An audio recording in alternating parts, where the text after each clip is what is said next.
suggests that reliable forecast can't always be obtained because no single forecast technique has been considered as superior. Today, various techniques will be discussed. The webinar will enable financial managers working in multinational companies to understand the techniques to monitor performance over time. Before we begin today's webinar, I would like to express my heartfelt gratitude to our distinguished speaker, Mr. Hassan Hanif. Dr. Hassan Hanif is serving as in academia for over 1 decade and teaching finance specialization courses in different universities and affiliated institutions of Universities of Punjab. Currently, he is working as assistant professor at Air University School of Management. Dr. Sab holds doctorate degree in finance. He is also HEC approved supervisor and supervising and co-supervising MS and PhD students respectively. His research interest includes risk management along with corporate, financial, and investment decision making.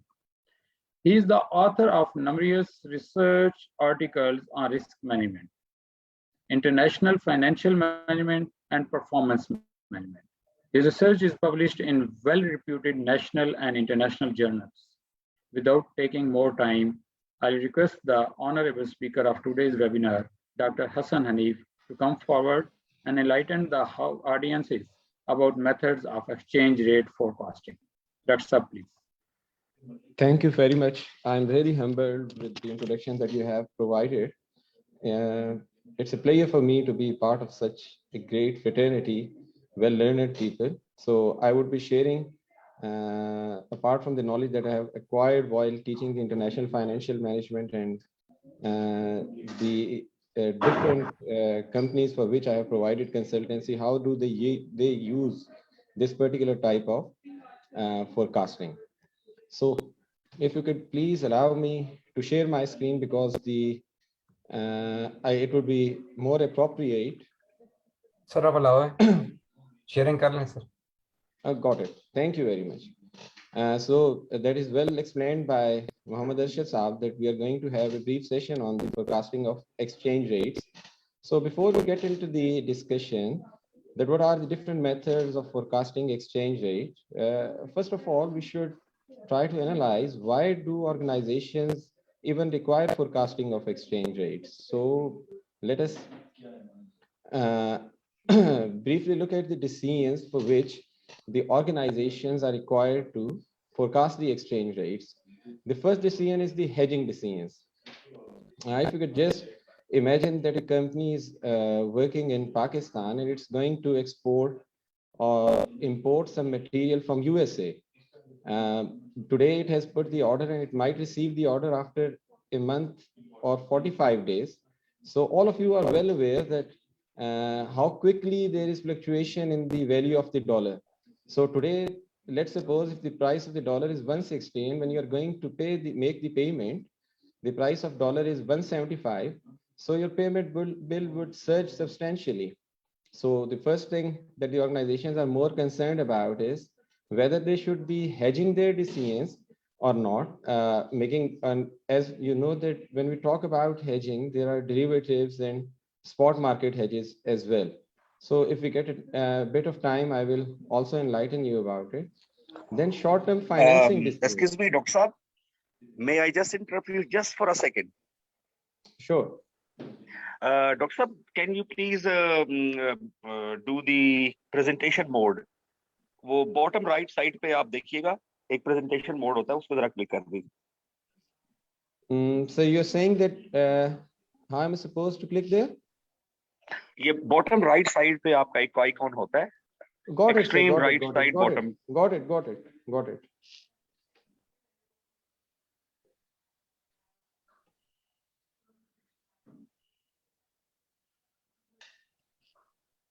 Ji sir, please continue. So as I was discussing about the hedging decisions, the first and foremost priority of the multinational organizations is to decide on the basis of forecasted exchange rate whether they would be hedging their exposure or not. So because if they are earning 10% return on their investment and the exchange rate has depreciated by 10%, so in real terms, they would not be able to earn any sort of money. Then there are short-term financing decisions. So we need to keep one thing in mind, that when the organizations have to finance for their working capital or long-term investments, they usually go for the countries in which they think that the foreign currency will depreciate. The reason is because when the foreign currency will depreciate, the home currency, less amount of home currency will be required to make the payments. So exchange rate forecasting will enable the multinational corporation to reach at the decision whether the short-term financing is feasible in the home country, or they should be looking for the foreign countries for the short-term financing. Then obviously short-term investment decisions, as we know that the companies have got cash deposits, so they can put them into money market. And again, when we talk about multinational corporations, they have a larger horizon as compared to the domestic firms. So let me give you a simple example so that this whole session would turn into a really interesting one. So if I have invested in USA and the dollar is appreciating, there will be a compounding effect on my return. First of all, I would be earning the interest. And secondly, I would be deriving some amount from the appreciation in the dollar as well. So MNCs look for the opportunities or in the countries in which if they are going to invest, they would be able to get the currency appreciation as well. So again, how are they going to decide whether to invest in a particular country or not? It would be based on the forecasting of exchange rate. Then capital budgeting decisions. All of you are well aware about the capital budgeting decisions. So again, the same argument will hold here, that if the MNC is contemplating to make an investment in a country, it would be surely thinking about the prospects of that country's currency getting strong. So again, even in multinational capital budgeting, exchange rate is really important, is a really important consideration. Then there is earning assessments. All of us know that majority of the times the organization do not distribute all the amounts they earn in the form of dividends. Rather, they have some sort of retained earnings which are plowed back into the business. So if an MNC has a subsidiary in a foreign country, it would be considering whether to get that amount back to the head office or to invest that particular investment in their country as well. So again, if the MNC is thinking that the country in which subsidiary is operating, its currency is going to appreciate, then the capital budgeting decision or the reinvestment of the earnings will be made in that country as well. Then long-term financing decisions. As you know that if the company is going to borrow, let's suppose, let me simply put that in these terms, that if a company in US wants to borrow for the capital budgeting projects, it has got the opportunity to borrow in US, or it can also borrow from UK. If they think that the pound is going to depreciate in future, they will surely be borrowing in pound. The reason is they will require less dollars to pay for the obligations that are due in Britain. So if you look at these points, all the value creating elements are being discussed here, whether it is hedging decision, short-term financing, short-term investment decision, capital budgeting, earning assessment, long-term financing. So interest rate becomes a central point, exchange rate becomes a central point for all these decisions, all these pivotal decisions that are to be made by a multinational corporation. So let us have a pictorial depiction of what we were discussing, how forecasting exchange rates. And before getting into that, I believe the audience is well aware of the fact that whenever we talk about the calculation of the value, there are two things that are to be considered. First one is the cash flow, and the other one is the discounting rate that we normally refer to as cost of capital or WACC. So if you can see here, how forecasting exchange rate can create value for the firm. When we look at the cash flow impact, decide whether to hedge foreign currency cash flows. If you're not going to hedge, you might be losing a lot of your cash flows. Then decide whether to invest in foreign projects and whether to remit the earnings or not. All these three components are going to contribute into the dollar cash flows. And then the financing decision, as we were discussing, which particular country is relevant for the financing, which will bring you with the lowest cost of capital, will eventually lead you to the highest value of the firm. So that's basically a preamble for what we are going to discuss in the coming session. So you can see here forecasting techniques. Some of you might have heard about that. There are technical, fundamental, market-based, and mixed. So when we talk about technical forecasting is basically concerned with analyzing the trends that are present in the data. So some of you might have heard about the adage, let the market tell its own story. So rather than getting into too much details of the or technical details of the forecasting, if you just analyze the past or historical data of the market, you will get some sort of trends, some sort of patterns. On the basis of these patterns, you can forecast the future as well. For example, just imagine that in Pakistan, based on the historical data, we have analyzed that the dollar value, whenever it falls to 150, it does not plummet below that level. What does that mean? That at 150, people think that it is the lowest value on which dollar can fall, and people start buying it. In technical terms, we call it resistance level, support level. The support level is the value at which the currency, the commodity, the security that basically gets support from the market. And how are we going to define what is the support level? It would be purely based on the historical data. So if you can see that while making a decision whether it is a particular level is the support level for the security, for the currency, we need to have time series models. Hopefully, majority of you know about that. In time series model, we have a variable, and the data for that variable spreads over a wide period of time. So based on the past values, we make a forecast that the trends that were persistent in the past are going to be replicated in the future as well. So similarly, as in the like one that I mentioned about the support level, as if you know that in Pakistan, right now we have the dollar priced at 175.5. And when it moved up to 180, there was a resistance at that level. People started to sell it. So on the basis of the time series model, we can develop a forecast about the particular currency, that this is a particular range in which that currency is going to fluctuate. So when we talk about technical forecasting, it is purely based on the historical data. But there is a shortcoming of technical forecasting as well. You can use technical forecasting to make short-term predictions, maybe for a couple of days, for a week. But as you know that MNCs are involved in the contracts that are spread over a number of years.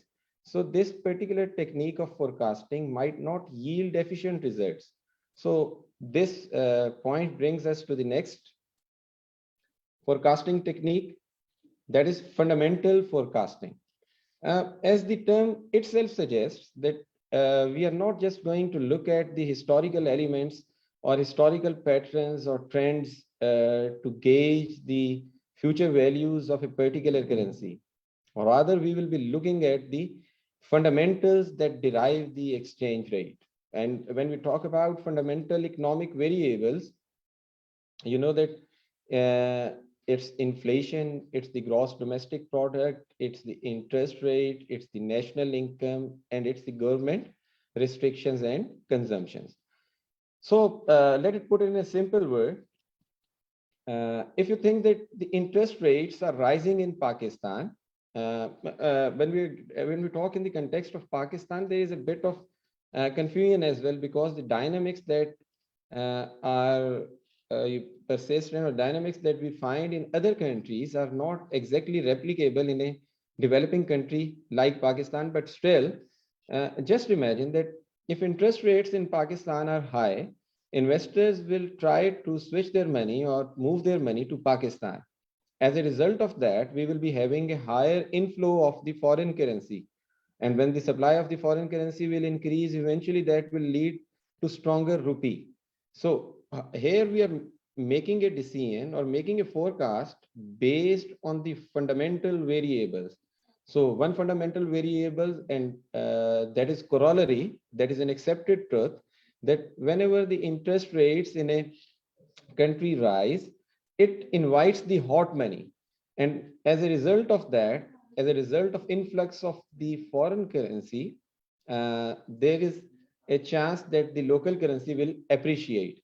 So one of the factors that we have discussed is the interest rate, then inflation. Just take for an example that there are two countries in the world, Britain and USA. If the things in USA are cheaper as compared to England, so people will start buying from US and their imports will increase. As a result of that, the demand of dollar will increase and the supply of pound will decrease.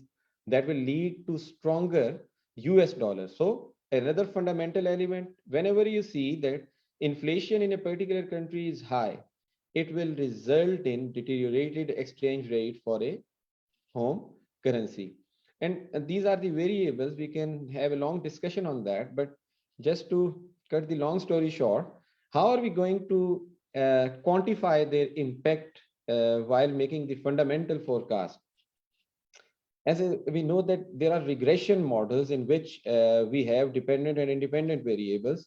And we just need to put the exchange rate as dependent variable, and all the independent variables can be on the right hand side of the equation. They can be GDP, interest rate, inflation, and government spending and government restrictions. So all these fundamental factors can be used to forecast the exchange rate. And because these are the fundamental factors, we call this technique fundamental forecasting.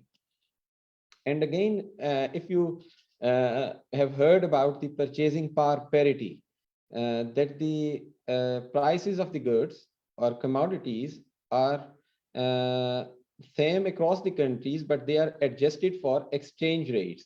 As I was mentioning earlier, higher inflation will lead to the implication of the purchasing power parity is that higher inflation will lead to deterioration in the depreciation in the home currency. But we are well aware that the purchasing power parity holds no more, but it can be taken as a principle that should be considered while making the forecast. Although its true reflection will not be there in the exchange rate, but the impact of inflation is strongly felt by the currencies. So as I mentioned that PPP purchasing power parity to forecast future exchange rate is inadequate, since PPP may not hold and future inflation rates are also uncertain. Then there are certain, just we talked about the limitations of technical forecasting. Similar holds true for fundamental forecasting as well. As I mentioned that when there is an increase in interest rate, it will affect the exchange rate as well. But unfortunately, we are not aware about the precise timing of the impact of these factors. For example, let's suppose that the interest rate has increased today. Now we are talking about today. And how long will it take for the interest rate to have an impact on the exchange rate? It might be 10 days, 15 days, 20 days, 30 days. But if we develop a forecast that last time when the interest rates increased, it has impact on the exchange rate after 30 days, but we cannot be sure for the future as well that the same time period will be used by the interest rate to affect the value of exchange rate. So the first and foremost difficulty is we can identify the factors that are fundamental in nature and can have effect on the exchange rate, but unfortunately, we cannot correctly ascertain the time it will take. And if you have heard the term that is lagging, how much lag is required? For example, the lag is 2 months, 4 months, 8 months. Then the need to forecast factors, they have an immediate impact on exchange rates. So as I was mentioning, that there is, when the MNCs are going to make the capital budgeting decisions, or MNCs are going to make the decision that they want to deposit or invest their money in a foreign currency, a regression model might not be helpful for them. The reason is they will not be able to gauge the exact time in which that particular factors they have analyzed will be impacting the exchange rate.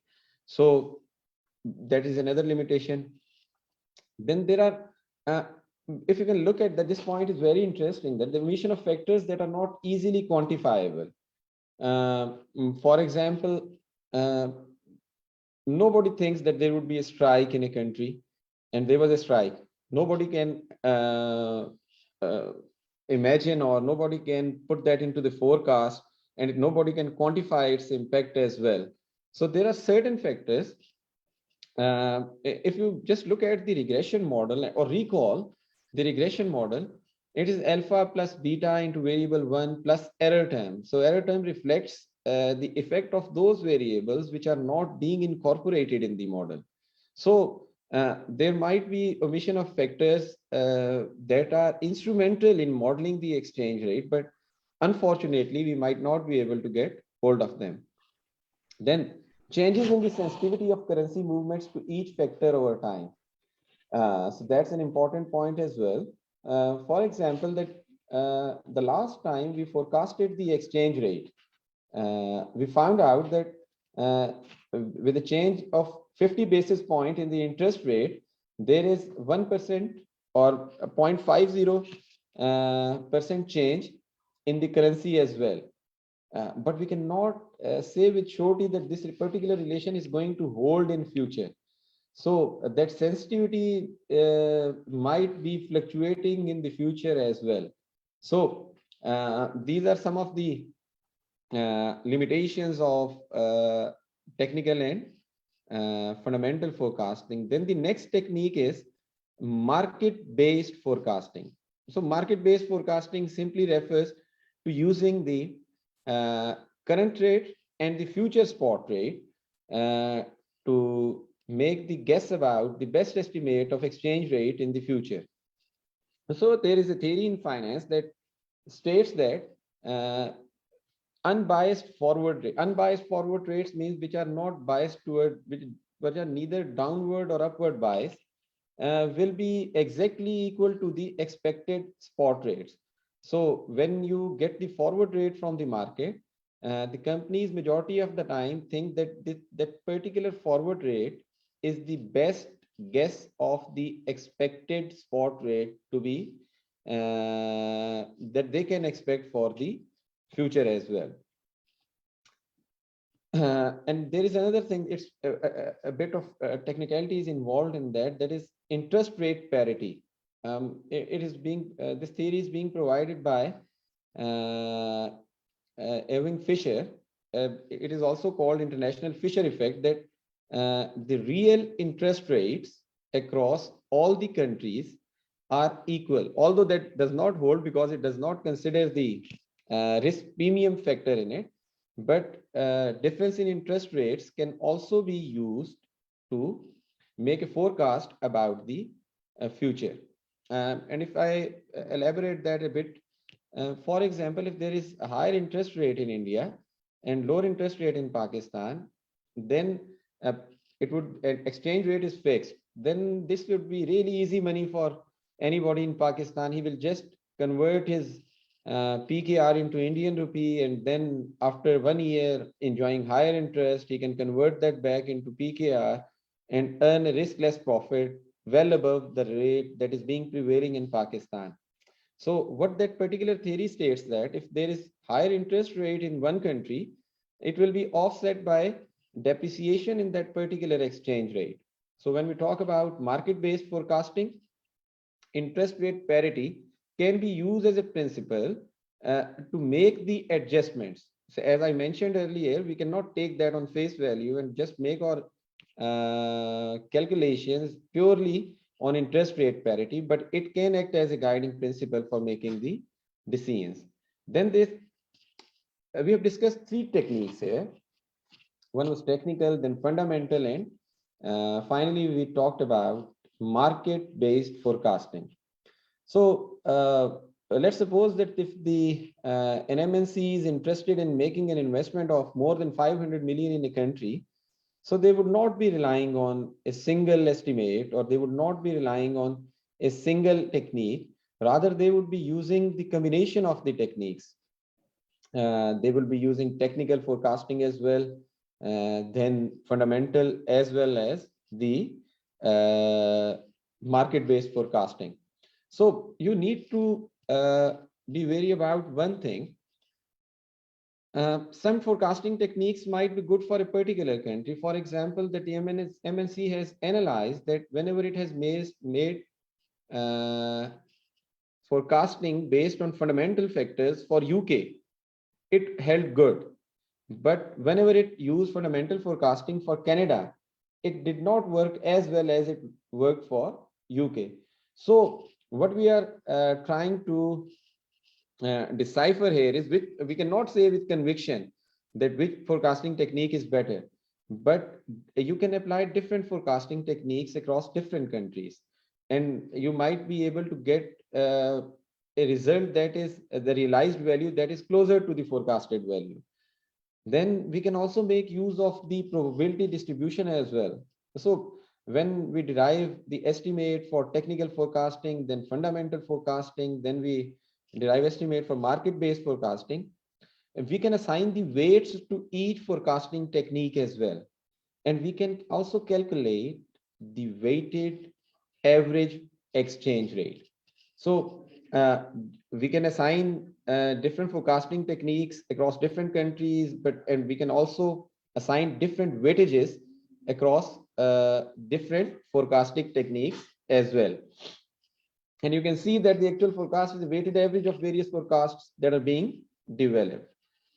Then the corporates are able to get the forecasts for the currency values from different organizations, but it is not necessary that the forecast that you are going to get would be correct. If you look at the past forecasts, I did to make the presentation short, I did not include the graphical presentation of the past forecast. You would see that there is a lot of deviation from the forecasted values that are being provided by the consultancy firms, investment, commercial banks. And once you have got the forecasting services and exchange rates, how are you going to gauge whether these forecasting services serve as a value addition or increase the value for a particular company? The first thing is that that is called post facto analysis. That is, once you have got the realized value, you can compare the actual value with the forecasted value, and you can analyze the forecasting error. And however, it is very simple to calculate. You just take the difference between the actual and the forecasted value. So it will let you know that how correctly you were able to forecast the exchange rates. And you can also get a formula here that's simple: forecasted value minus realized value and divided by realized value. So if you get the services for a company and the forecasted error is low, then you should be going to them again and maybe asking them to provide you with the forecasting services in the future as well. So we can also gauge that. As I mentioned that how are we going to put more confidence in our forecast? The first thing is that if the forecast error over a period of time is low, that will surely take us to put more confidence in our estimates. Then forecast accuracy also varies among different currencies. And I will give you an example and everybody could relate to it. If somebody asks you to forecast Pakistani rupee against US dollar, you would be in a quite a bit of trouble. The reason is our currency is pretty much volatile, and how the volatile currencies, it is really difficult to make predictions or forecasting about the volatile currencies. The majority of the times, the forecasting bias or forecasting error for these particular currencies are too high, and the actual performance of the forecasting is gauged when we are talking about forecasting the currencies that are comparatively stable. Then if you can see that, what is the difference? You hopefully everybody knows that, but just because it is in the context, we should be able to know uh, difference between the error and the bias. If an error consistently persists, it is being positive or negative over time, then we do not call that an error. Then it is recognized as bias. The reason for it is being that there is something seriously wrong with your forecasting method or the forecasting technique that you are going to use, or the forecasting model that you are going to or using as well.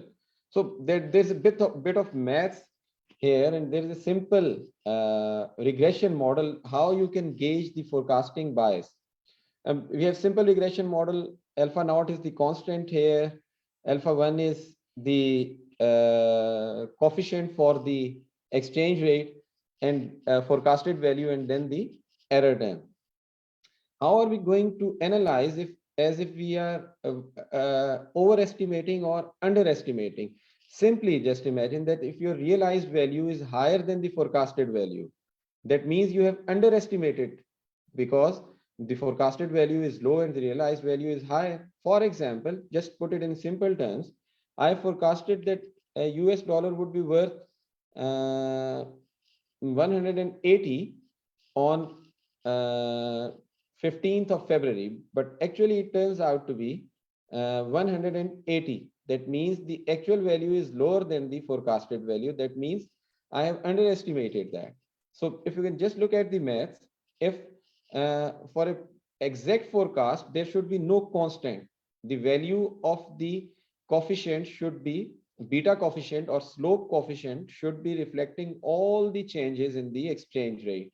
So if we see that if it is 1, then it implies that everything is good. But if it is less than 1, the alpha or the slope coefficient, that means you are overestimating the spot rate, as it is being mentioned in the example, that the future spot rate is estimated to, let's suppose it turns out to be 0.90. That means that the future spot rate is estimated to be 90% of the forecasted spot rate. If alpha is 0, A is 1, significantly greater than 1, this implies that you have underestimated the exchange rate, because you are saying that your forecasted value would be higher than the realized value. And if we make the thing simple, you can just look at here in the diagram. If the forecasted and realized values are on the straight line, means what you forecasted actually turned up, then that is a perfect forecast line. But if you can see the dots above the line, these are representing that you have underestimated, means that you have predicted the exchange rate to be lower than what it actually turned out to be. And but if the dots are below that line, that refers to the fact that you have overestimated the exchange rate. So basically what we are trying to gauge here is how do we realize whether we are overestimating or underestimating a currency. And just recall, we just discussed that if that error persists over a period of time, it will no more remain an error. It will be a bias. So you have to revisit your forecasting technique, method, or your model as well. So you can just have a look at that. The upper version, that is downward bias. The lower version, that is upward bias. And as we have discussed, that the comparison of forecasting methods, that you can, we have used 2 different techniques. If you can see here, this is how you can compare the forecasting methods using graphical representation. that you can plot the predicted values on the x-axis and the realized values on the y-axis, and then you can see how much of the values are falling right on the line. But the values that are above or under the line, that means that there is some sort of discrepancy in the forecast method. And then there is another way of doing it, that is the regression model that we have already discussed. You can use both these techniques to gauge the performance of the forecasting techniques or the performance models. So now one more important thing, how to account for uncertainty surrounding forecasts. So as all of us know that whenever we want to be more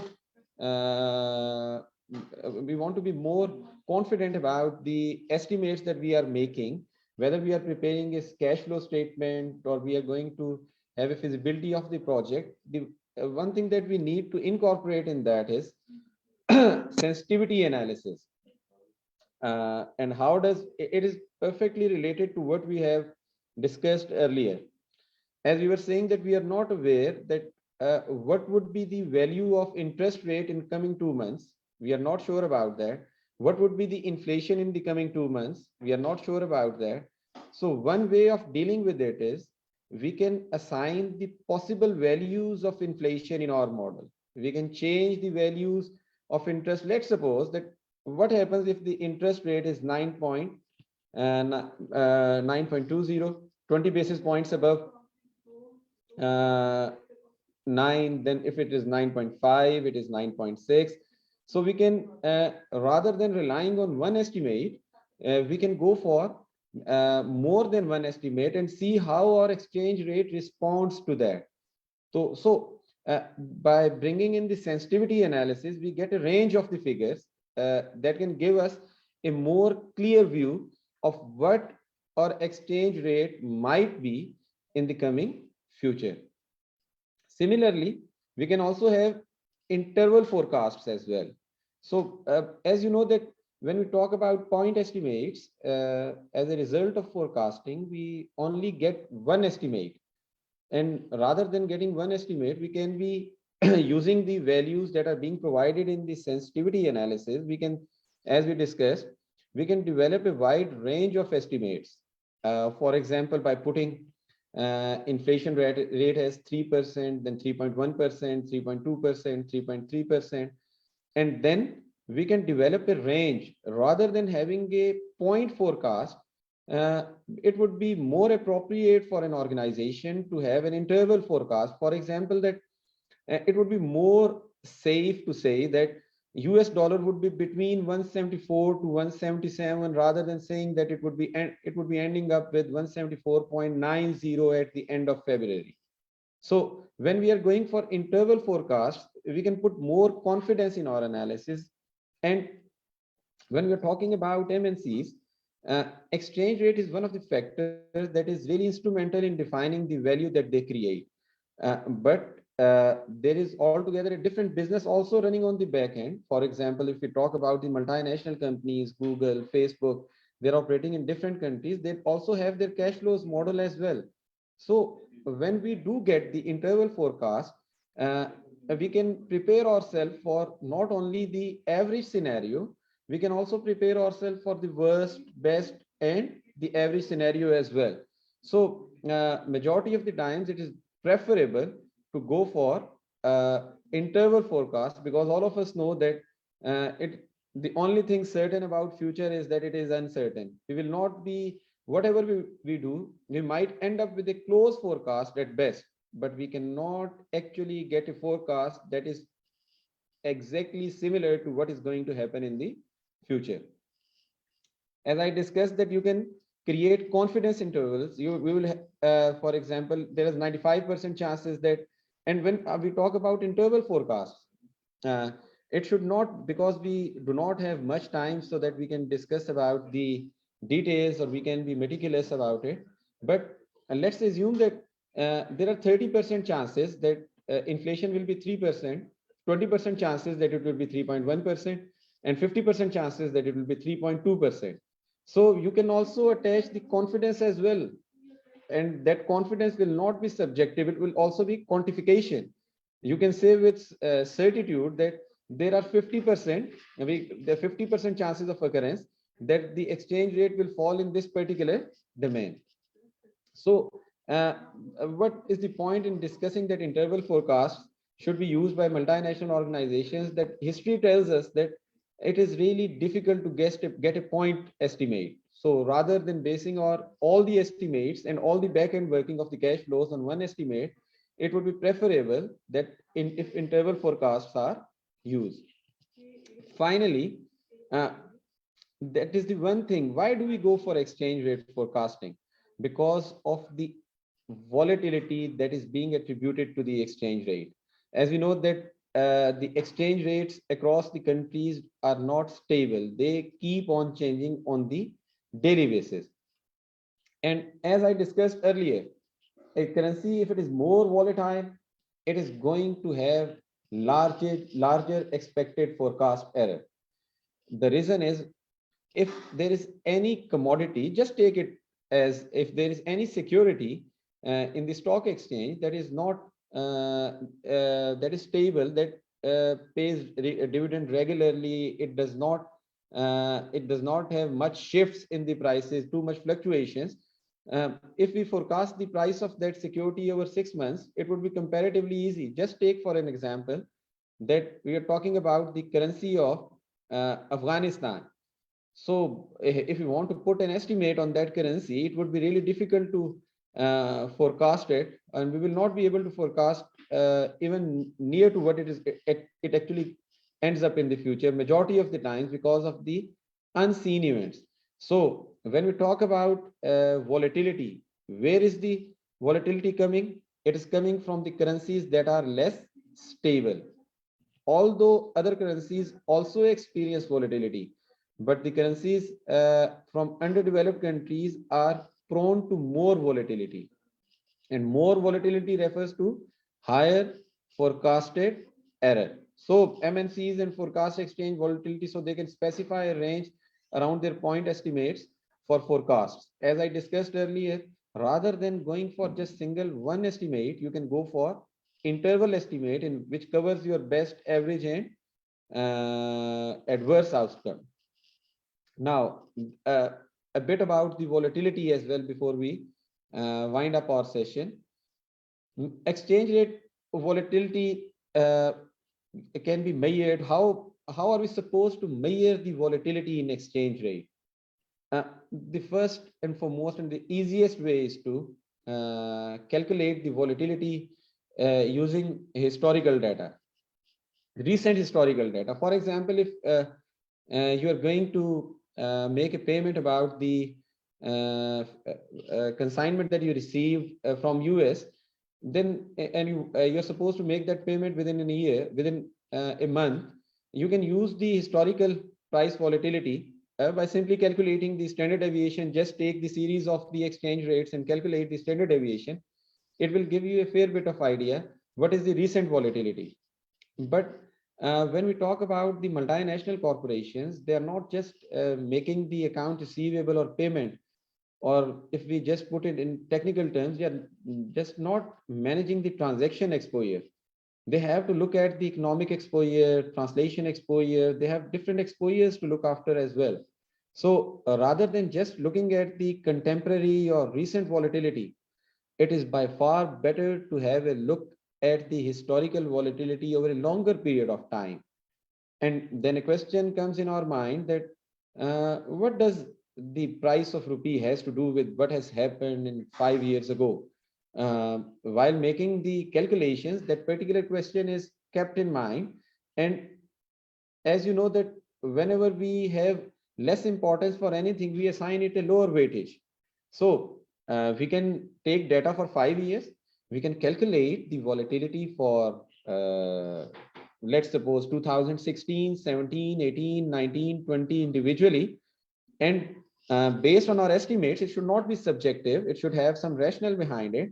We can assign 50% weightage to the previous year, 20% weightage to the 2 years before, and then we can assign 10, 5, 4, 3, 2. We can reduce the weightage to the previous years, but it is more preferable that we should be considering historical time series of volatility, so that we can also understand that there are certain sort of, if there are certain sort of shifts that are long term, not short term. For example, you might have heard about the technical analysis. Dow Jones industrial averages is one of the averages that is being used in US. It is after the most possible averages are being provided by Standard and Poor, but Dow Jones is one of the most reputed service provider as well. They classify the changes or the volatility into primary, secondary, and tertiary. When we talk about primary, that these are the long-term trends. Within these primary trends, the secondary trends breed, and within these secondary trends, there are tertiary trends. So if you're just concerned with the 1-year data, and you might be overlooking the structural breaks or the structural moves in that particular data. So it is more advisable that you should be having a long historical time series of volatilities, and based on the contemporary evidence, you can assign them with the weights. It is not hard and fast rule that how much weight should be assigned. You can also assign 70% weight to the first year and the rest of 30% to the preceding 5 years as well. Then the implied standard deviation from currency option prices. So hopefully majority of the audience is well aware about the Black-Scholes model of option pricing. It's an option pricing model. When we talk about option pricing, I hope that audience is familiar. Just for my own sake, it is just a financial contract in which you have got an option to buy a specific asset at a specific price at a specific time, if it is a call option, and then there is a put option. So when we calculate the value of the option, how much premium should be paid to the seller of the option, there are different factors involved in that. Exercise price, current price, the spot interest rate, the time period to expiration, and the volatility that we are expecting in that particular underlying asset on which we have bought the option. So we can also calculate if we have got all the values with us. Sorry to miss two things.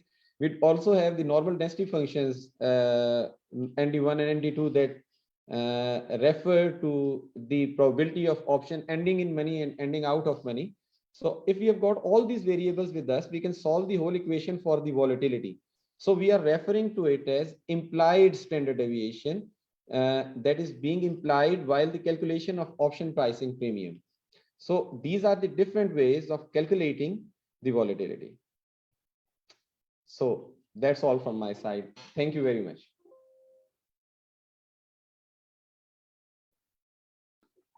Thank you very much, sir. We have few questions by the participants. First question is by Fayaz Siddiqui. The question is there any limit of hedging in terms of amount and period as per SBP regulations? I repeat the question. Is the question understood, sir? Sir, sorry, there is a lot of distortion in your voice. If you could, okay. I repeat the question. Is there any limit of hedging in terms of amount and period as per State Bank of Pakistan regulations? If you could repeat, I just got bits and pieces of your voice. Okay, I try again. If you could write it again, if you could write it in the text. Okay.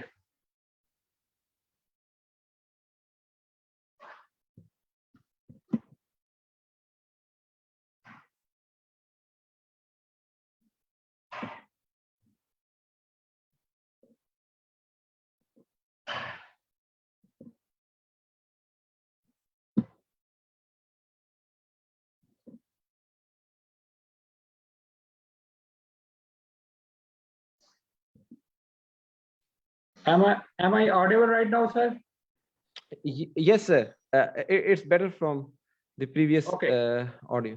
Question is there any limit of hedging in terms of amount and period as per State Bank regulations?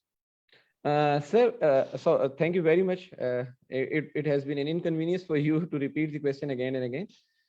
Sir, as far as hedging is concerned, we have to look at the tools of the hedging that are being available in Pakistan. So we do not have the options in Pakistan. We have ruled out the derivative, one of the derivatives. Then there is a future market in which we can book an amount. There is another alternative, and then there is money market hedge. So depending upon the hedging option or hedging alternative that you are going to take, if you are going for money market hedge, there is no restriction. Options are not here in Pakistan. And if you are going for futures, you can simply go and avail the futures just like any other product. Right, sir. Second question is by Navidur Rahman. Navidur Rahman's question is, how artificially exchange rate is controlled both in short and long term? Let me repeat the question. How artificially exchange rate is controlled both in short run and long run? Sir, sir, if you just look at the exchange rate, when I am teaching to my students, I just tell them that just take exchange rate as a commodity, just like tomatoes, just like potatoes. What's going to happen? If there are too much tomatoes in the market, its price is surely going to fall. So if you look at the current contemporary scenario of Pakistan, every year we have the balance of payment deficit, current account deficit of $20 billion. So every year we are in need of dollars as well. That puts a lot of pressure in our currency. So what State Bank actually does is, whenever there is a pressure of on the purchase of the dollars, State Bank throws some money in the form of dollars in the market. Temporarily, what happens? It increases the supply of dollar artificially in the market. Just I was telling you, just like tomatoes, if you've got too much tomatoes in the market, its price is surely going to decrease. State Bank is putting in dollars in the market, increasing the supply. What happens for a couple of months? The price of the dollar is comes below the actual level it should be. But if you have experienced it yourself, that after a couple of months, it is again at the same level. So you can, when we talk about artificial management of the exchange rate, it is just about buying. If you want to strengthen the rupee, buy the dollar from the, sell the dollar in the market. The redundance of dollar in the market will surely have a positive effect on the rupee. And if you want to simply decrease the value of the rupee, just start buying the dollars from the market. That is called non-sterilized intervention. And if you are talking about the long-term intervention, so the long-term intervention is a very difficult process. It's a very long process. You have to get the fundamentals of the economy right. When I talk about the fundamentals, that means that your exports should be higher than your imports. Your balance of payment, you should be in surplus. When you are keeping the reserves of higher reserves of dollar, only then you will be able to keep a check on its price. And when I say that it's a long process in Pakistan, if you all of you are well aware of the fact that the imports of the Pakistan are $62 billion, or imports are only imports are $62 billion, imports are only $22 billion. Sorry, imports are $62 billion, exports are $22 billion, and the remittances are around about $30 billion. So the total of deficit that every year we are experiencing is about $10 to $12 billion. Until and unless we do something for the balance of payments and the current account, we will not be able to have a check on the price of the dollar. So we need structural reforms. We need to import, reduce the imports. And when we say we reduce the imports, let me tell you an important thing. In Pakistan, it will be astonishing for some of you that the edible oil, ghee, dalda that we use in our country, the raw material for that edible oil is worth $3.75 billion. That is what we import. So what we need to do is we have to go for import substitution. We have to grow soya bean, mustard, all these things. So that's a very long process that eventually will end up in a strong rupee in Pakistan. Thank you, sir. Our next question is by Fayaz Siddiqui. Fayaz Siddiqui is asking, what method State Bank of Pakistan used for forward cover daily issue? Sorry? Forward cover daily issued. I could not get the term. So the question is, what method State Bank of Pakistan used for forward cover daily issued? Forward? Forward cover daily issues. Sir, can you please write it down in the text? I'll try it, sir. Arshad Saab, Sir. Arshad Saab, can you hear me? Yes, sir. मेरा ख्याल है आप उसमें ना chat कर दें ताकि वो डॉक्टर साहब को समझ आ जाए, आपकी आवाज को क्लियर नहीं जा रही. All right, sir. चैट पे चले Sir, जाए. please allow me to repeat the question. If Dr. Saab can hear me correctly, what method SBP use for forward cover daily issued? Forward? Cover, COVER. Forward? Cover. Yeah. I'm sorry, sir. I'm sorry. I have. We can take the next no idea question, about sir. We can take the Okay. next question. Hmm. Next question is how the inflation of a country affects the future exchange rate, especially in case of Pakistan.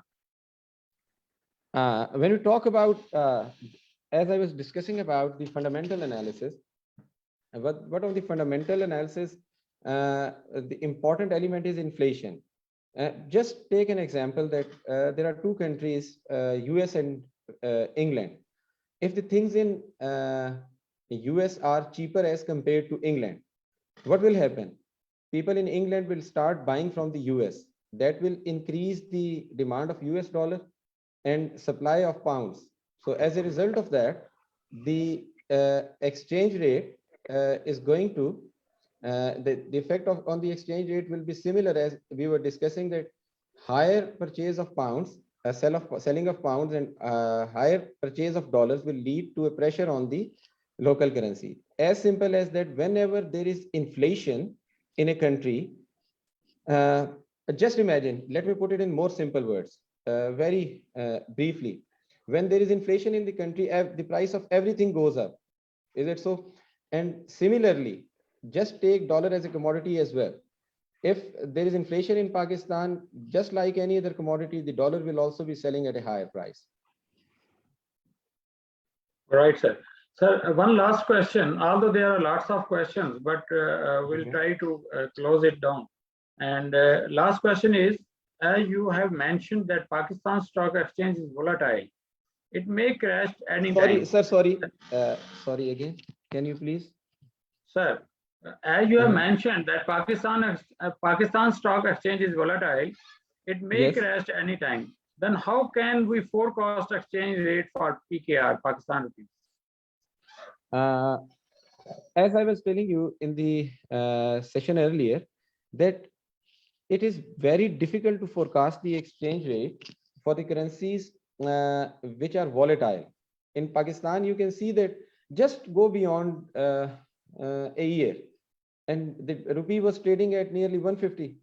Dollar was trading at 150, and now we are having dollar at 175.49, and still it is being believed that it is being artificially managed. It is not that it is the actual price of the dollar today. So we can use the forecasting techniques, but as you know that immediately, let's suppose that we have been given some aid by Saudi Arabia. The next year, immediately if they ask us to return the amount, we cannot predict that in the regression analysis, and eventually it would have a big hit on the foreign exchange reserves and our currency will depreciate quickly. So as far as the forecasting techniques are concerned, they are more suitable to the currencies that are less volatile. When there is too much volatility in the currency, it can go either way. So most probably, I think in the context of Pakistan, rather than relying on the fundamental forecasting or market-based forecasting, it's better to go for technical forecasting for the short term and mix of fundamental forecasting and technical forecasting for the long term. Thank you, sir. Sir, Fayaz Siddiqui has rephrased his question, which was not basically could not be understood clearly. The question is, Fayaz Siddiqui is writing that I rephrase my question as the State Bank of Pakistan publish on daily basis on website the foreign exchange forward rate. The question, my question is, what method State Bank use for determination of exchange rate? For the forward exchange rate or the spot exchange rate? State Bank publish on daily basis on website the foreign exchange forward rate. Foreign exchange forward rate. Oh, got it. Yeah. Achha. So when we talk about the forward rate, as I was telling you, I said that Irving Fisher gave the interest rate parity as well. So one of the factors that are going to determine the exchange rate in the future is the level of exchange rate in that particular country. In our case, it's Pakistan. Then there is inflation rate.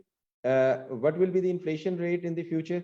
And then how much remittances are they expecting in Pakistan? And then how much import and export balance, that is called the balance of trade. Based on all these calculations, the interest rate, the inflation rate, the balance of trade, all these factors are computed to reach at the forward rate. Thank you very much, sir.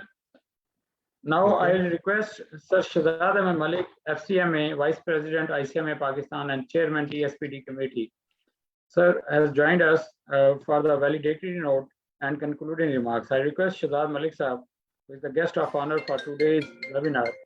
Sir, please give the concluding remarks.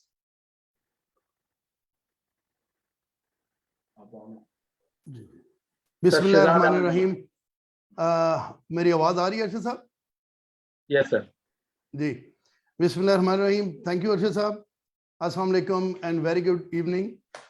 On behalf of ICMA Pakistan, I am grateful to Dr. Hassan Anif Sahab, the learned speaker of this session, for his wonderful presentation on international finance, methods of exchange rate forecasting, and explaining the techniques and monitoring performance over time in detail. The purpose of this session is to update the knowledge of our members on this interesting topic. ICMA always arrange seminars, webinars, and technical sessions for the capacity building of our members and students on different topics. Briefly, I would say MNCs are defined as firms that engaged in some form of international business. Their managers conduct international financial management, which involves international investing and financing decisions that are intending to maximize the value of the MNCs. The goal of these managers is to maximize their firm's value, which is the same goal pursued by managers employed by strictly domestic companies, but both the cost of an MNC's operations and the revenue it receives from operations are affected by exchange rate movements. An MNC's forecast of exchange rate movement can influence its managerial decisions as well. Consistent with this purview, this seminar has highlighted the necessary aspects of forecasting exchange rates that serves as basis for different decisions, namely short-term financing, capital budgeting, and long-term financing as well. The speaker has discussed the implications of different forecasting methods and how they can be used to maximize the MNC's wealth. The seminar has really enlightened the audience about the working of MNC's work and how forecasting exchange rate is one of the most imperative element in value creation. At the end, I congratulate IBC Chairman Adil Amin Saab and its team, TSPD committee, and the team of TSPD for arranging this excellent webinar. And thank you to our learned speaker and our moderator, Mr. Muhammad Arshad, and committee members and the secretariat. With these words, I'm thankful to all the participants. Now, Arshad Saab, over to you. Thank you. Thank you very much, sir. Now I request Chairman Islamabad Branch Council, who is sitting beside the Malik Sahab. Sir Adil Amin, FCMA, to present the vote of thanks. Sir Adil Amin, sir, please. السلام علیکم ورحمۃ اللہ وبرکاتہ. محترم سامعین اور ہمارے ممبران حضرات, اس محفل کے اندر جو اسپیشلی اس ڈاکٹر صاحب نے بڑی اچھے طریقے سے بیان کی, آپ لوگوں نے پارٹیسپیٹ کیا اور امید ہے کافی استفادہ حاصل کیا ہوگا. اور آج ہمارے پارٹیسپینٹس نے یہ سارے پروسیسز, اسٹیٹ بینک کیسے کر رہا ہوتا ہے, کس طرح سے فوریکس کو ڈیل کیا جاتا ہے, یا اس کے کیا ایلیمنٹس ہوتے ہیں, وہ سب سمجھے ہوں گے. آئی بی سی ہمیشہ سے یہ کوشش کر رہی ہے کہ ہمارے جو ممبران ہیں وہ نیشنل لیول پہ جو بیٹھے ہیں وہ ہمارے ایسے ہی اسپیکر جو انٹرنیشنل پارٹیسپیشن جن کی ہے یا جن کا ایکسپوئر انٹرنیشنل لیول کا ہے وہ شامل ہوں, انہیں اپنے علم سے استفادہ دے سکیں. تو یہ بھی اسی سیمینار کی ایک کڑی تھی. ہم اس سے پہلے بہت سے ایریاز میں ہم نے پچھلے کچھ عرصے میں جو پلاننگ کی تھی, اپنا ایک ورکنگ پیپر پلان کیا تھا, اس کے مطابق 3-4 ایریاز کو آئیڈینٹیفائی کیا تھا, اور پچھلے کافی عرصے سے انہی ایریاز کے اندر ہم کام کر رہے تھے, جس میں سے ایک ایریا ڈیٹا سائنسز کا تھا. اور ڈیٹا سائنسز کے متعلق ہم نے بہت سارے سیمینارز اور ویبینارز کنڈکٹ کیے. پھر اسی طریقے سے جس میں ہم نے بہت اچھا ٹیبلو, دنیا کے بڑے جو ٹولز ہیں جیسے ٹیبلو ہے, بی آئی ہے, پاور بی آئی ہے, ایکسلز کے ساتھ انٹیگریشن ہیں, یہ تمام ہم نے اپنے ممبرز کو سکھائیں ان سالوں میں. پھر اسی طریقے سے ہم نے لیگل سٹرکچرز اور لیگل ٹیکسیشن, کارپوریٹ اور ان ایریاز میں بھی ویبینارز کیے, اکانومی آف پاکستان پہ ویبینارز کیے. تو یہ ایک اور دوسرا سیکشن, اسی طرح یہ جو فوریکس کا سارا سیکشن ہے یہ اسی سیکشن کے انڈر ہو رہا تھا. تو یہ بھی آپ کے سیکھنے کے لیے ایک موقع ملا. پھر اسی طریقے سے ہم نے ای آر پیز پہ سیمینار کیے, جس میں ہنی کوم, سیپ, اوریکل فائنینشیلز, اور اسی طرح چھوٹے لیول پہ چلنے والے کوئک بکس, پیچ ٹری, پسولی, اس قسم کے بھی ہم نے جو لرننگ کے لیے مختلف ایکٹیویٹیز ہم نے پلان کی تھی. تو یہ ان سی پی ٹی ایکٹیویٹیز کا ایک خاصہ ہے کہ ان ایریاز کے اندر ہم فوکس کر کے آپ تک اچھے اسپیکرز, اچھے ٹیچرز, اچھے انسٹرکٹرز پہنچاتے ہیں, اور آپ کے لیے یہ تمام سیکھنے کا سبب بنتا ہے. تو میں تمام پارٹیسپینٹس کا بہت شکر گزار ہوں کہ انہوں نے بہت اچھی پارٹیسپیشن مجھے اس ویبینار کے اندر نظر آ رہی تھی. ہمارے جو ممبران ہیں وہ بہت شوق سے ویبینارز کے اندر پارٹیسپیٹ کرتے ہیں اور سیکھتے ہیں.